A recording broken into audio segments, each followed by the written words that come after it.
Good evening students, मैं आशिष मित्तल ज्ञान स्थली के इस ऑनलाइन प्लेटफॉर्म पे स्वागत करता हूँ।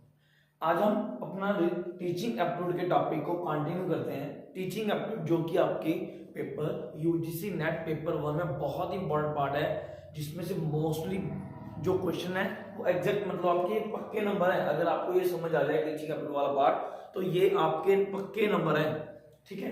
तो इससे पहले टीचिंग एप्टीट्यूड की हमने 2 वीडियोस में ये बात की कि पहले हमने टीचिंग एप्टीट्यूड के बारे में समझा। 3 वीडियोस आ चुकी हैं। पहले हमने टीचिंग एप्टीट्यूड के बारे में समझा, फिर हमने टीचिंग के कुछ प्रिंसिपल्स की बात की, कैरेक्टरिस्टिक्स की बात की। थर्ड में हमने जो है एक बेसिक कंसेप्ट समझने की कोशिश की कि जिसमें कैसे शुरू हुआ, साइकोलॉजी क्या है, उसे हमने समझा। आज हम टीचिंग एप्टीट्यूड में स्कूल्स ऑफ साइकोलॉजी,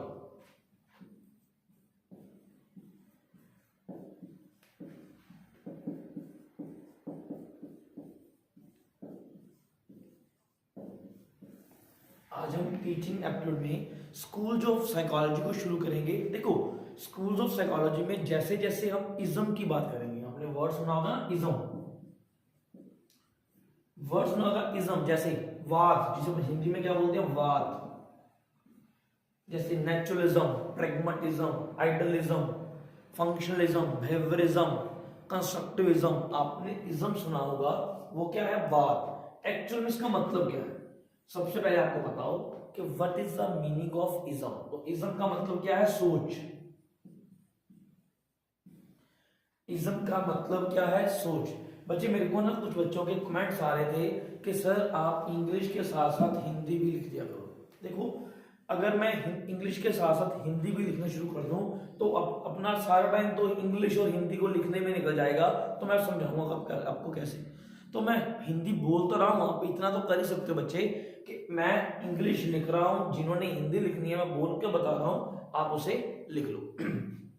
चलो हम बात करते हैं टॉपिक के कि इज्म का मतलब क्या होता है, सोच। मतलब हर एक पर्सन कोई ना कोई सोच को लेकर चलता है, किसी ना किसी सोच को लेकर अपने व्यूज देता है। जो पर्सन जो सोच को मानता होगा, जो पर्सन जो इज्म को मानता होगा, उसके व्यू पॉइंट, उसकी कम्युनिकेशन, उसकी डेफिनेशन, हर एक में हमें वो बात देखने को मिले, हमें वो बात देखने को मिले।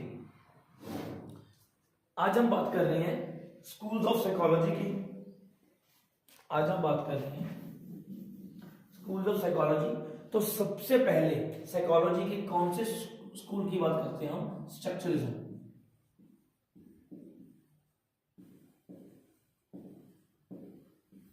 स्ट्रक्चरलिज्म सबसे, अगर आपको बात आए कि साइकोलॉजी में सबसे पहले या सबसे पुराना स्कूल कौन सा है, तो कौन सा है, स्ट्रक्चरलिज्म। याद रखना, मैं साइकोलॉजी की बात कर रहा हूं, फिलॉसफी की नहीं।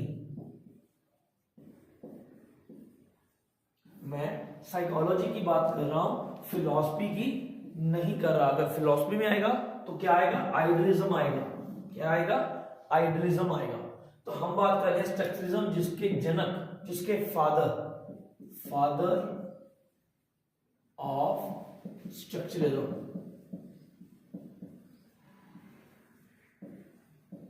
किसको माना जाता है, विलियम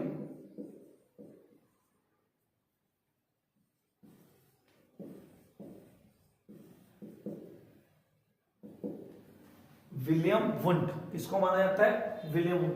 देखो, इस स्कूल्स में जो जो आपको थ्योरीज भी आएंगी, जिन पर्सन की कोई थ्योरी दी हुई है आपके पेपर के पॉइंट ऑफ व्यू से इंपॉर्टेंट है, तो मैं साथ में उस थ्योरीज के बारे में भी बताता रहूंगा। पर मैं थ्योरीज बहुत डेप्थ में नहीं जाऊंगा। मतलब जो बच्चे यूजीसी नेट एजुकेशन पेपर 2 की तैयारी कर रहे हैं, वो इन थ्योरीज को इन डेप्थ पढ़ना। मैं थ्योरीज को उतना डेप्थली नहीं समझाऊंगा, क्योंकि टीचिंग एप्टीट्यूड में थ्योरी उतनी डेप्थली नहीं आती। तो किसकी बात कर रहे हैं हमने, विलियम वुंट की बात की। विलियम वुंट आपको कल ही बताया था मैंने कि विलियम वुंट को और क्या बोला जाता है, क्या बोला जाता है, फादर ऑफ साइकोलॉजी भी क्या बोला जाता है, ठीक है। अब अगर आपको क्वेश्चन आए कि साइकोलॉजी को फिलॉसफी से अलग करने वाला इज्म कौन सा था, तो आंसर क्या आएगा, स्ट्रक्चरलिज्म, संरचनावाद। क्योंकि उसे अलग किसने किया था? विलियम वुंट ने। और वो कौन से इज्म को मानता था? स्ट्रक्चरलिज्म। स्ट्रक्चरलिज्म वाले क्या बोलते थे कि माइंड इज अ स्ट्रक्चर। एक माइंड जो है प्रॉपर एक स्ट्रक्चर है जिसके प्रति मैं कॉन्शियस हूं, मुझे पता है क्या सही है क्या गलत है। इसके बारे में बात की विलियम वुंट ने। और एक इनका स्टूडेंट था टीचनर। टीचर से याद रखना,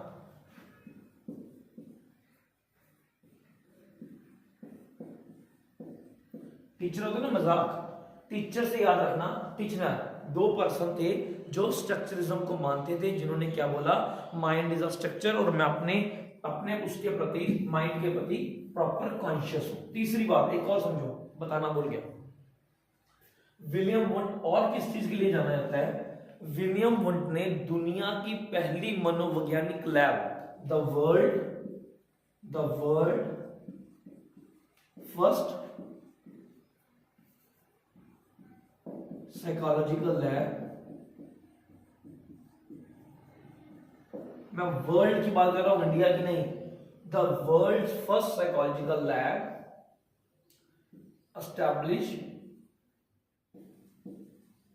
established by William Wundt।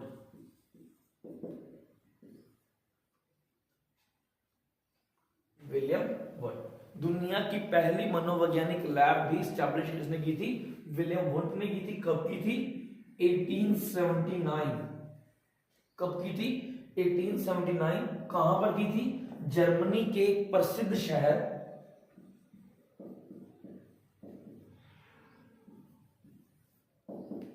Germany के प्रसिद्ध शहर लिप्जिंग में की थी। याद रखना, लिप्जिंग शहर भी है, लिप्जिंग सिटी भी है और लिप्जिंग यूनिवर्सिटी भी है। क्लियर? तो ये लिप्जिंग शहर भी है, यूनिवर्सिटी भी है। अगर देखो, पहला आपको तीन बातें समझा दी। पहला, father of structuralism William Wundt. सबसे पहले कौन सा इज्म आया था साइकोलॉजी में? स्ट्रक्चरलिज्म। विलियम वुंट ने किसकी बात की है? विलियम वुंट को फादर ऑफ साइकोलॉजी बोला जाता है। विलियम वुंट ने दुनिया की पहली साइकोलॉजिकल लैब 1879 में लिप्जिंग में भी एस्टैब्लिश की है। और एक इनका स्टूडेंट था टीचनर, जिन्होंने किसकी बात की है? स्ट्रक्चरलिज्म की ही बात की है, स्ट्रक्चरलिज्म को ही माना है। सेकंड है फंक्शनलिज्म।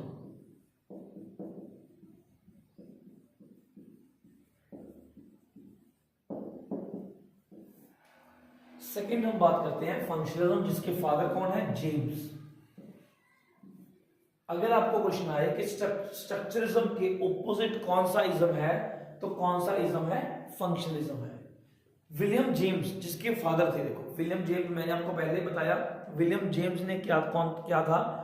साइकोलॉजी को क्या बोला था? It is a study of consciousness. दूसरा बात, विलियम जेम्स ने एक बुक लिखी थी, प्रिंसिपल्स ऑफ साइकोलॉजी।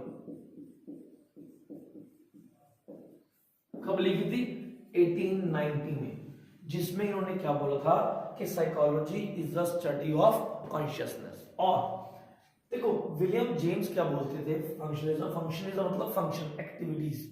ठीक है, विलियम जेम्स कहते नहीं, माइंड कोई स्ट्रक्चर नहीं है, हम कोई उसके प्रति इतना कॉन्शियस नहीं है, हम खुद उसके लिए इतना कॉन्शियस नहीं है, बल्कि हमारी गतिविधियों को देखकर दूसरे पर्सन हमें बताते हैं कि हमारे में क्या चल रहा है, हमारे दिमाग में क्या चल रहा है। एग्जाम्पल देखो, इन्होंने क्या बोला कि कईयों के लिए लव का मतलब क्या होता है? जस्ट फोन पे बातें करना। कईयों के लिए लव का मतलब क्या होता है कि जस्ट देखते रहना। कईयों के लिए फोन का मतलब क्या होता है कि उसके घर के बाहर 2-3 राउंड लगा देना। कईयों के लिए फोन का मतलब क्या होता है कि बस दिन में एक बार बात कर ली, बस दैट्स ऑल। ठीक है, कईयों के लिए लव का मतलब क्या होता है कि लव यू बोल देना। दैट मीन्स ये उसको लग रहा है, विलियम जेम्स क्या बोल रहे हैं कि उसको लगता है कि ये प्यार है, वो खुद उससे कॉन्शियस क्या है कि ये प्यार है, बट उसके फंक्शंस को देखकर सामने वाला पर्सन बताता है कि एक्चुअल में ये प्यार है कि अट्रैक्शन है या टाइम पास या ड्रामा चल रहा है। तो ये बात की किसने? विलियम जेम्स ने, जो कि किससे संबंधित है? Structuralism. Third and very very important, जो कि कौन सा है? बिहेवियरिज्म।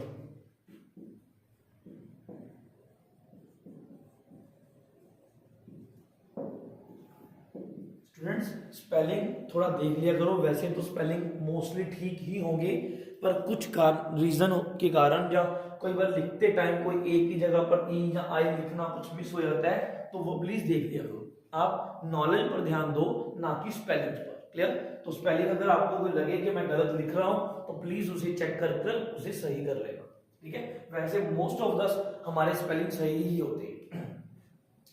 बेवरिज्म के फादर कौन थे? मैंने आपको बताया था, बेवरिज्म का फादर किसे माना जाता है?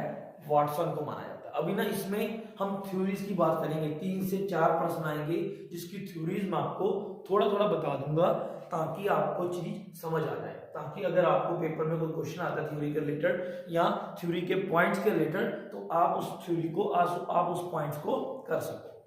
तो हम बात कर रहे हैं बेवरिज्म, जिसके फादर कौन थे? वाटसन। वाटसन ने ही क्या बोला था? हमने कल भी बात की थी, अपने पिछले लेक्चर में बात की थी कि वाटसन ने क्या बोला था कि psychology is a study of behaviour, psychology is a science of behaviour. मतलब देखो, याद रखना इन शॉर्ट, जहां भी बेवरिज्म आया वहां पर SR जरूर आएगा। जहां पर भी आपको लगा कि SR मतलब stimulus response, RS response stimulus, जहां पर भी आपको SR या RS की बात हो रही है, समझ लेना कि वो कौन से इज्म से रिलेटेड है? बेवरिज्म से। अब वाटसन ने क्या, अब वाटसन कौन है? ये कौन है? फादर। इसका फादर, फादर ऑफ बेवरिज्म।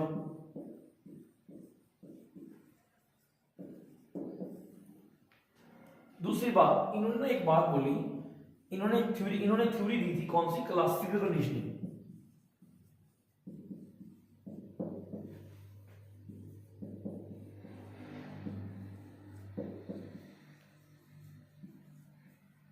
थ्योरी दी थी क्लासिकल कंडीशनिंग, जिसे एल्बर्ट थ्योरी बोलते हैं।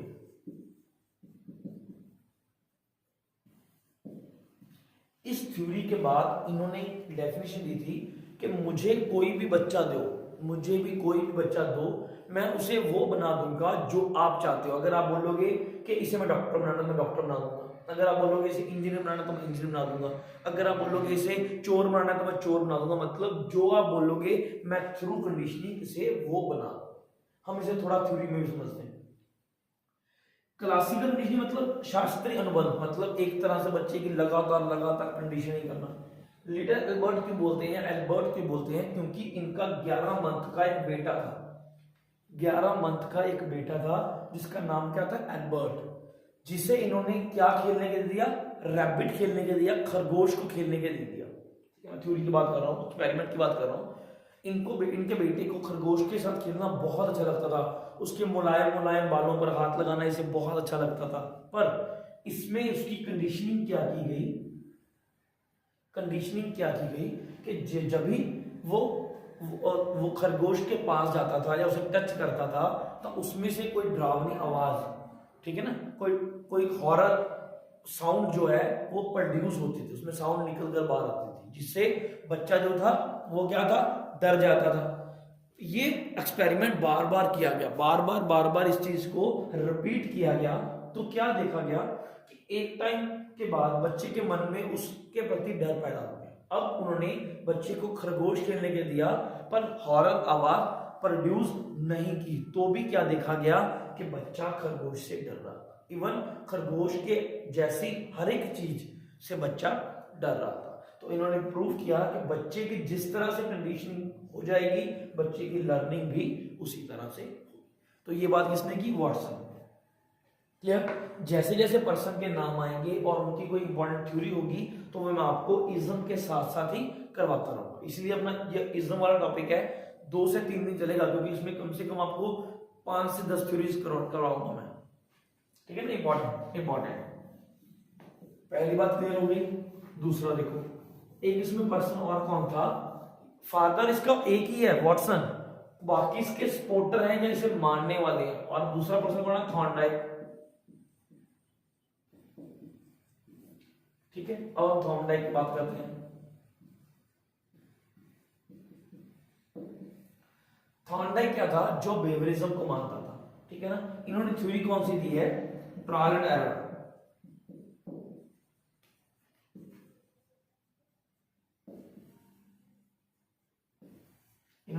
कौन सी दी है, ट्रायल एरर थ्योरी, जिसे बॉन्ड थ्योरी भी बोलती है।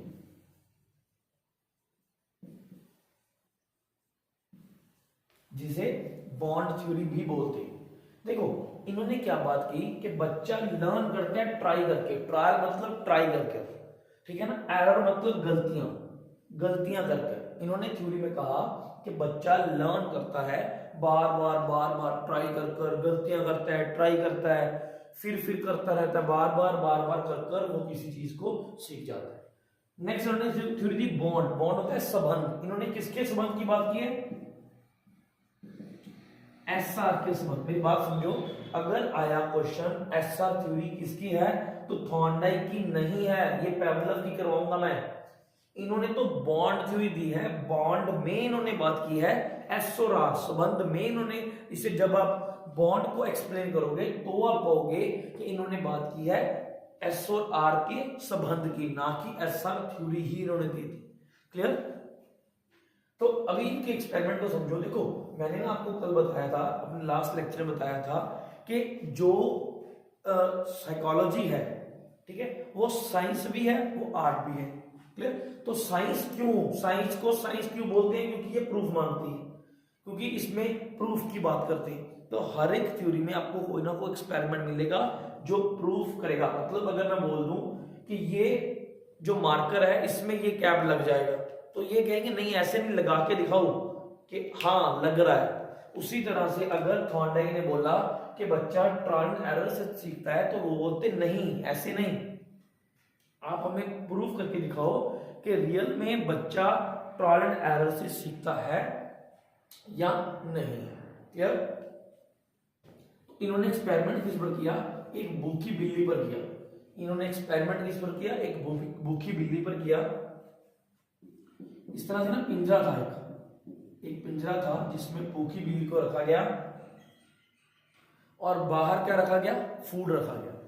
उस पिंजरे में एक बटन लगाया गया जिसे लीवर बोलते हैं, एक बटन लगाया गया जिसे लीवर बोलते हैं। देखो एजुकेशन, जो बच्चे यूजीसी नेट एजुकेशन वाले फर्स्ट पेपर की वीडियो देख रहे हैं वो उनको मोस्टली ये बात पता होगी, क्योंकि एमएड में ये बेसिक, एमए एजुकेशन या एमएड में ये बेसिक टॉपिक है, ठीक है ना। या उन्होंने अगर टेट का एग्जाम दिया, सी टेट का एग्जाम दिया, यूपी टेट का एग्जाम दिया, या कोई और टेट का एग्जाम दिया, तो उनमें ये सबसे बेसिक टॉपिक है, उनको पता होगा। दूसरे अगर कोई और सब्जेक्ट के स्टूडेंट पढ़ रहे हैं, कॉमर्स के पढ़ रहे हैं, ठीक है ना, इकोनॉमिक के पढ़ रहे हैं, तो वो इन बातों को ध्यान से समझ लो, इन कहानियों को ध्यान से याद करो। देखो एक पिंजरा लिया, बाहर भोजन रख दिया और उसमें एक लीवर लगा दिया, यहाँ पर गेट है, ठीक है ना। ये गेट तभी खुलेगा अगर इसे प्रेस किया जाए।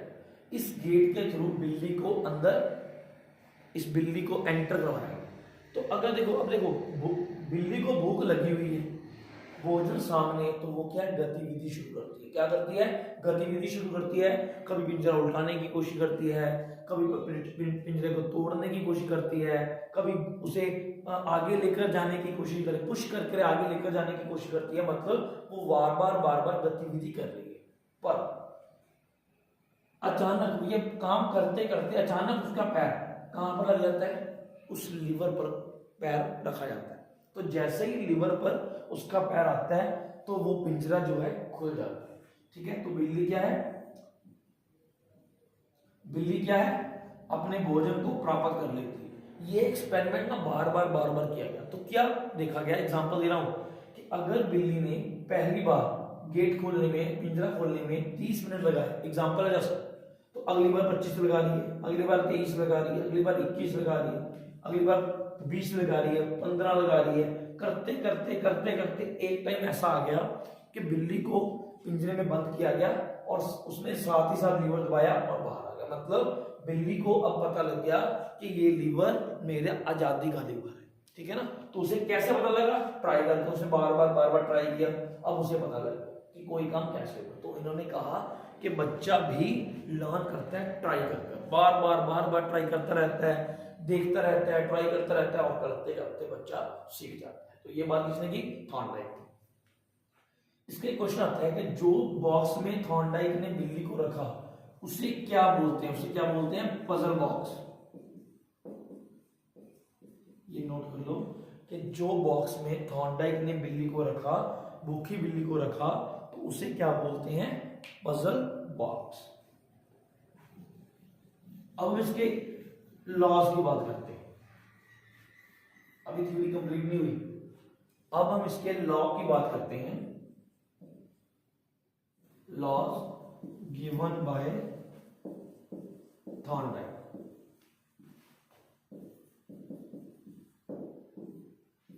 ठीक है, तो थॉर्नडाइक ने दो तरह के लॉ दिए, एक प्राइमरी लॉ,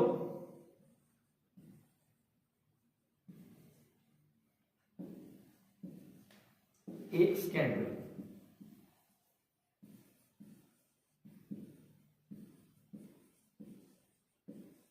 दो तरह के लॉ दिए, प्राइमरी और सेकेंडरी।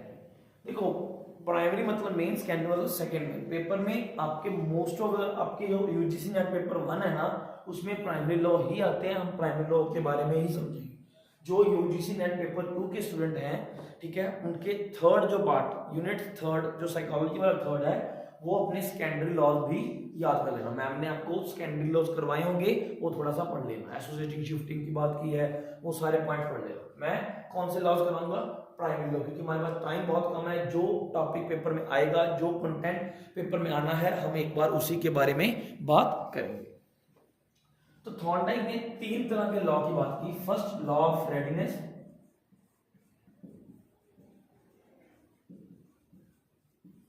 सेकेंड लॉ, इसे ना ऊपर लिख देता हूं,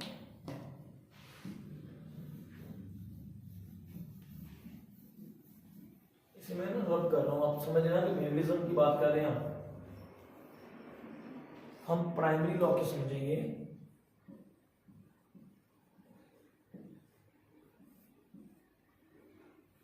प्राइमरी लॉ कौन से हैं? First law of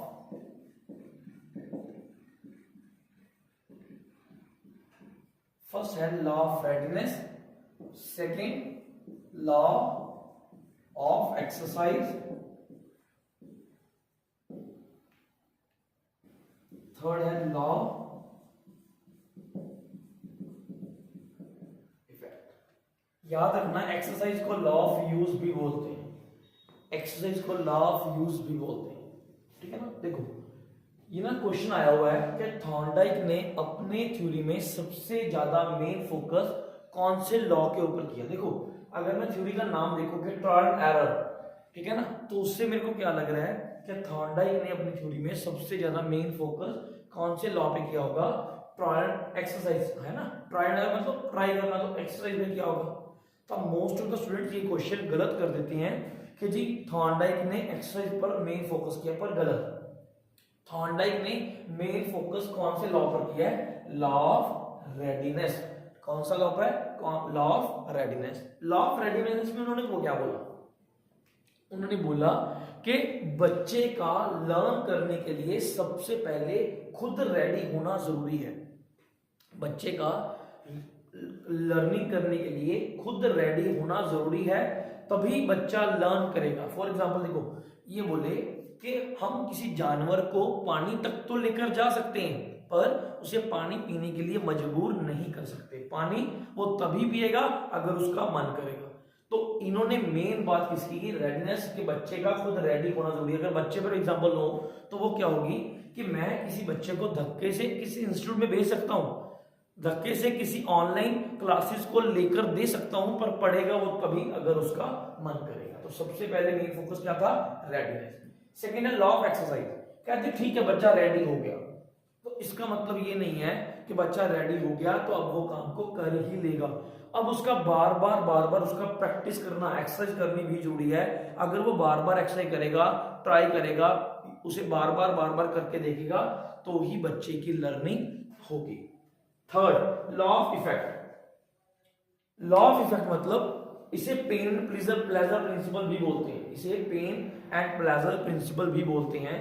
law of effect मतलब अगर बच्चे के ऊपर उस चीज का जो लर्निंग मैं करवाना चाहता हूं उसका पॉजिटिव इफेक्ट पड़ेगा, तो बच्चा उस चीज को बार बार करेगा। पेन मतलब नेगेटिव, प्लेजर मतलब खुशी। अगर नेगेटिव इफेक्ट पड़ेगा तो वो बिल्कुल कम करेगा, अगर पॉजिटिव पड़ेगा तो बार बार करेगा। अब देखो, आप यूजीसी नेट के स्टूडेंट हो, अगर मैं आपको बोलूं फिलोसफी पढ़ लो तो आप क्यों पढ़ोगे?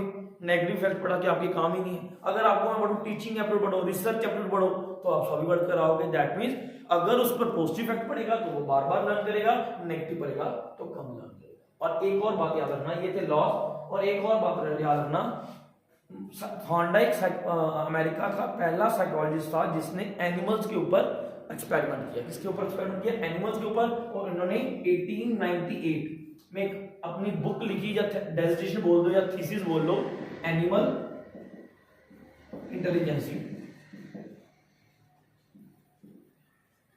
कौन सी बुक थी? Animal intelligence. तो आज हमने थॉर्नडाइक के बारे में समझा, स्कूल्स ऑफ साइकोलॉजी के बारे में समझा, स्ट्रक्चरलिज्म के बारे में समझा, फंक्शनलिज्म के बारे में समझा, और बिहेवियरिज्म के एक वाटसन को समझा, दूसरा थॉर्नडाइक। अभी बिहेवियरिज्म के अंडर कुछ और पर्सन भी हैं, जैसे स्किनर हुआ, पैवलव हुआ, टॉलमैन हुआ, हम उनको भी अपने नेक्स्ट लेक्चर में वन बाय वन समझेंगे। बच्चे इसी तरह से कमेंट करते रहें, लाइक करते रहें, हमें मोटिवेशन मिलती है कि आप हमारे लेक्चर्स को सुन रहे हैं। Thank you very much.